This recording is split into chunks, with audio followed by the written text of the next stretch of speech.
Reino Plantae: briófitas, pteriodófitas, gimnospermas e angiospermas. O reino Plantae é composto pelas plantas, seres pluricelulares e eucariontes.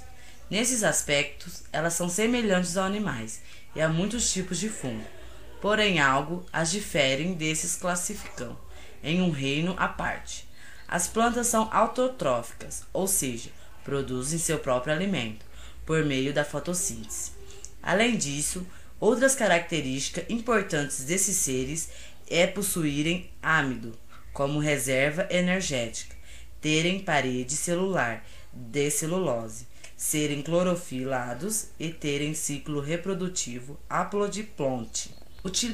Utilizando a luz, ou seja, a energia luminosa, as plantas produzem a glicose, matéria orgânica, formado a partir da água e do gás carbônico, que obtém do alimento e libera o gás oxigênio. Biologicamente, as plantas, juntamente com outros seres fotossintetizantes, são de extrema importância para a manutenção da vida, pois são produtoras de matéria orgânica, que nutrem a maioria dos seres vivos na Terra, atuando na base das cadeias alimentares. As plantas conquistaram quase todos os ambientes da superfície da Terra. Há cerca de 500 milhões de anos, as plantas iniciaram a ocupação do ambiente terrestre. Este ambiente oferece às plantas vantagens como maior facilidade na capacitação da luz, já que ela não chega às grandes profundidades da água. A facilidade da troca de gases, devido à maior concentração de gás carbônico e gás oxigênio na atmosfera. Esses fatores são importantes no processo da respiração e da fotossíntese. É necessário definir outros critérios que possibilitam a classificação das plantas, para organizá-las em grupos menos abrangentes que o reino. Em geral, os cientistas consideram como critérios importantes: classificação das plantas. As características de a planta ser vascular ou avascular, isto é, a presença ou não de vasos condutores, de água e sais minerais, seiva bruta, e matéria orgânica, a seiva elaborada. Ter ou não ter estruturas reprodutoras, semente, fruto e flor, ou ausência delas. As principais classes de plantas são briófitas, pteriodófitas, gimnospermas e angiospermas, nas quais falaremos mais especificamente a seguir. Observando a árvore filogenética abaixo, podemos identificar as principais características que diferenciam os grupos de plantas. Briófitas. Características gerais. São plantas criptógamas, não produzem flor, semente ou fruto. Possui clorofila A e B. Parede celular, constituídas de celulose, sem lignina, possui oamidos como materiais de reserva. Ciclo de vida. Reprodução sexuada. As briófitas dependem da água para a reprodução sexuada. Nessa situação, os gametas masculinos, anterozoides, se deslocam com o auxílio de seus flagelos até os gametas femininos da planta osfera.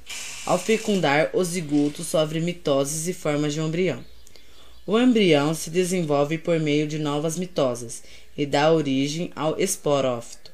Em suas cápsulas desenvolvem-se esporos, a partir de meiose sofrida pelas células-mães. Estes são liberados após certo período e o esporo morre. Encontrando condições propícias, os esporos desenvolvem-se formando os protonemas. Estes crescem e dão origem aos musgos adultos, que mais tarde dará continuidade a esse ciclo. Reprodução assexuada. Ocorre por fragmentação quando a planta adulta cresce. Divide-se em pedaços irregulares, chamados propágulos, e estes são levados pela ação do vento e da água da chuva até o solo, germinando e formando uma nova planta. Grupos. Os 3 grandes grupos de briófitas apresentam diferenças quanto ao desenvolvimento do esporófito. Nas hepáticas, os gametófitos possuem corpo achatado. com seus rizoides fixados ao solo. A estrutura do esporófito se desenvolve sobre pequenos espaços do gametófito e, na parte superior do esporófito, é formado uma cápsula, lembrando um chapéu. Nos musgos, o esporófito se desenvolve na parte superior do gametófito feminino, e os antóceros e esporófito é alongado e ereto. Pterodófitas, samambaias, avencas, xaxinhos e cavalinhas são alguns dos exemplos mais conhecidos de plantas do grupo das pterodófitas.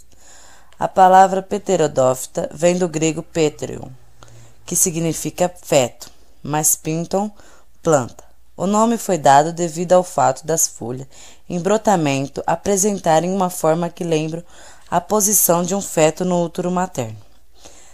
Antes das invenções das esponjas de aço e de outros produtos pterodófitas, com a cavalinha, foram mais utilizados como instrumento de limpeza.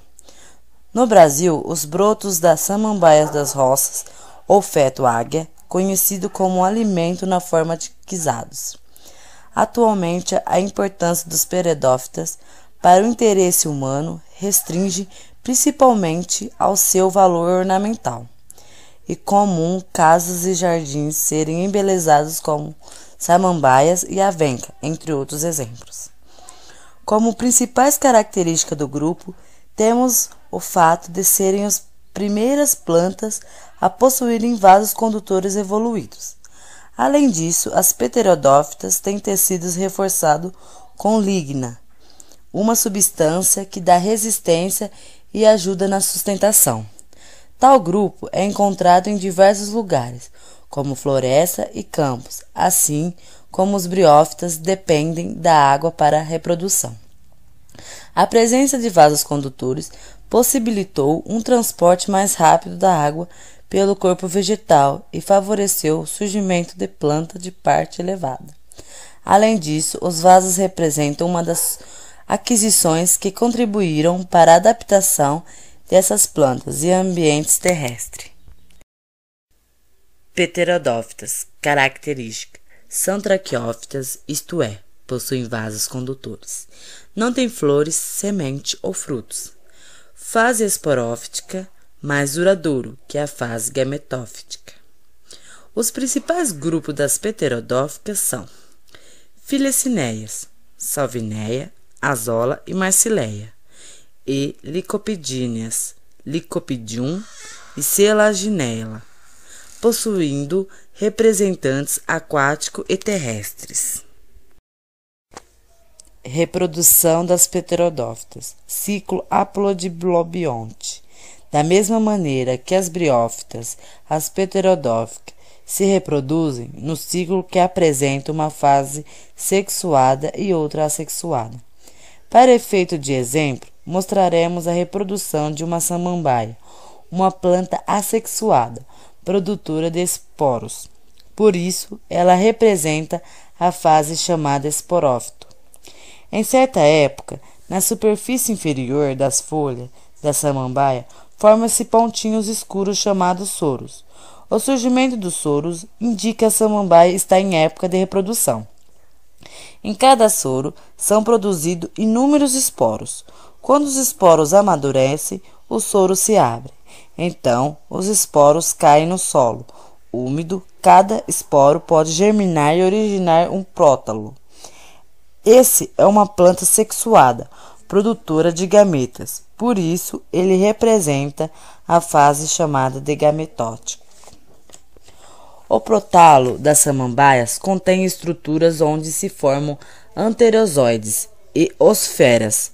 No interior do prótalo existe água em quantidade suficiente para que o anterozoide se desloque em meio líquido e nade em direção à osfera, fecundando-a. Surge então o zigoto, que se desenvolve e forma o embrião. O embrião, por sua vez, se desenvolve e forma uma nova samambaia, isto é, um novo esporófito quando adulta e samambaias. Forma soros, iniciando um novo ciclo de reprodução. Gimnosperma. As gimnospermas são plantas terrestres que vivem preferencialmente em ambientes de clima frio e temperado. Nesse grupo, inclui-se plantas como pinheiros, as cegonhas e as ciprestes. A gimnosperma possui raízes, caule e folhas. Possui também ramos reprodutivos, com folhas modificadas chamadas estróbilos. Em muitas gimnospermas, como os pinheiros e as cegonhas, os estróbilos são bem desenvolvidos e conhecidos como cones, o que lhes confere a classificação no grupo das coníferas. Florestas de coníferas das regiões temperadas são ricas em árvores do grupo da gimnosperma. No Brasil, destaca-se mata de araucárias do sul do país. A produção de semente, elas se originam nos estróbilos femininos. No entanto, as gimnospermas não produzem fruto, ou seja, suas sementes são nuas. Trata-se do primeiro grupo de planta a conquistar definitivamente o meio terrestre. Sua reprodução não depende de água, devido à estratégia de polinização, e devido a isso são encontradas em várias regiões do globo. Angiospermas. Atualmente são conhecidos cerca de 350 mil de espécies de planta. Desse total, mais de 250 mil são angiospermas. A palavra angiosperma vem do grego angios, que significa bolsa, e esperma, semente. Essas plantas representam o grupo mais variado em número de espécies entre os componentes do reino plantae.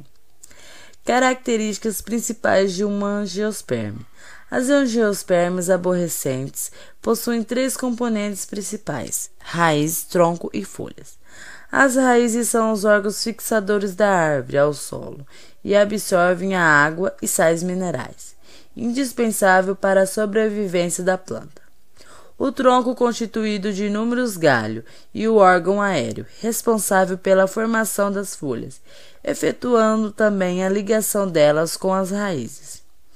E as folhas são os órgãos onde ocorrerá a fotossíntese, ou seja, o processo em que produzem os componentes orgânicos essenciais para a manutenção da vida da planta. Fecundação. É a união íntima entre duas células sexuais, gametas, até a função de seus núcleos. Desde o processo, resulta a formação de sementes e fruto nas angiospermas. Após a deposição do pólen sobre o estigma receptivo, esse germina produzindo o tubo polínico, que cresce através do estilete, penetrando o ovário e através da micropila, o óvulo. Ao atingir o saco embrionário, o tubo se rompe liberando os 2 núcleos espermáticos, sendo que se fecundará a osfera, originando um zigoto, e o outro se unirá aos 2 núcleos polares, originando um tecido de reserva ou endosperma. Tal processo denomina-se dupla fecundação e é um caráter exclusivo das angiospermas.